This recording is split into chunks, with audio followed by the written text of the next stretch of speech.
नमस्कार. Diamond of medical treasures या चॅनलमध्ये मी डॉक्टर दीपक हुमणे.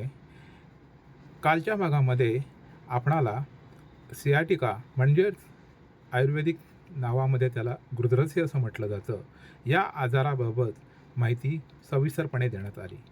आज आपण या आजारासाठी घरच्या घरी किंवा साधेपणाने कुठले उपचार करू शकतो, त्यामध्ये प्रामुख्याने आपण दशमूळ काढा हा घेऊन त्यामध्ये 1 चमचा एरंड तेल किंवा शुंठी चूर्ण टाकून ते दिवसातून 2 वेळा प्राशन करायचं आहे.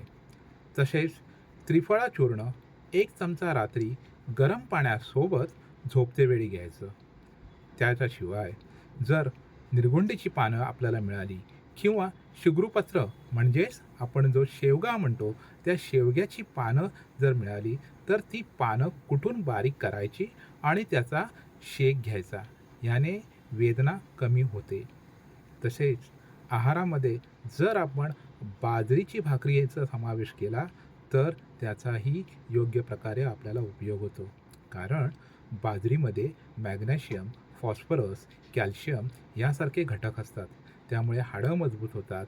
शिवाय जो नर्व पेनचे भाग आहे तोही कमी होतो. नर्वॅटिक पेन कमी होतं. त्याशिवाय आपल्याला एक फुलांचं झाड आहे ज्याला आपण पारिजातकाचं झाड म्हणतो.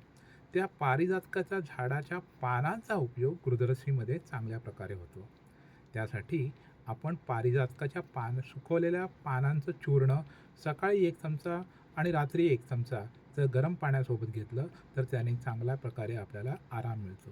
किंवा पारिजातकाची ओली 4-5 पाने 4 कप पाण्यामध्ये गॅसवर ठेवून उकळायची आणि त्याचा 1 कप राहीपर्यंत त्याला उकळवायचं आणि त्याचा जो काढा तयार होईल त्या काढ्यामध्ये थोडंसं सुंठी पावडर किंवा एरंडाचं अर्धा चमचा तेल टाकून जर आपण 2 वेळा घेतलं तर त्याचाही आपल्याला चांगल्या प्रकारे उपयोग होतो. तसेच हे जर आपल्याला करता नाही आलं किंवा पानं अवेलेबल होऊ शकली नाही तर आयुर्वेदिक दुकानामध्ये पारिजातक घनवटी उपलब्ध आहे. त्या पारिजातक घनवटी आपण वैद्यांच्या सल्ल्यानुसार दिवसातून 2 ते 3 वेळा घेऊ शकतो. त्यासोबत जायफळ चूर्ण हे अर्धा चमचा घ्यावयास मात्र विसरू नये. असेच आपल्याला जेवणामध्ये दूध, दही, चीज, मासे, अंडी, हिरव्या पालेभाज्या यांचा समावेश करावा, जेणेकरून B12, मॅग्नेशियम, कॅल्शियमची कमतरता भासणार नाही. हा झाला आपला घरगुती उपचार. धन्यवाद.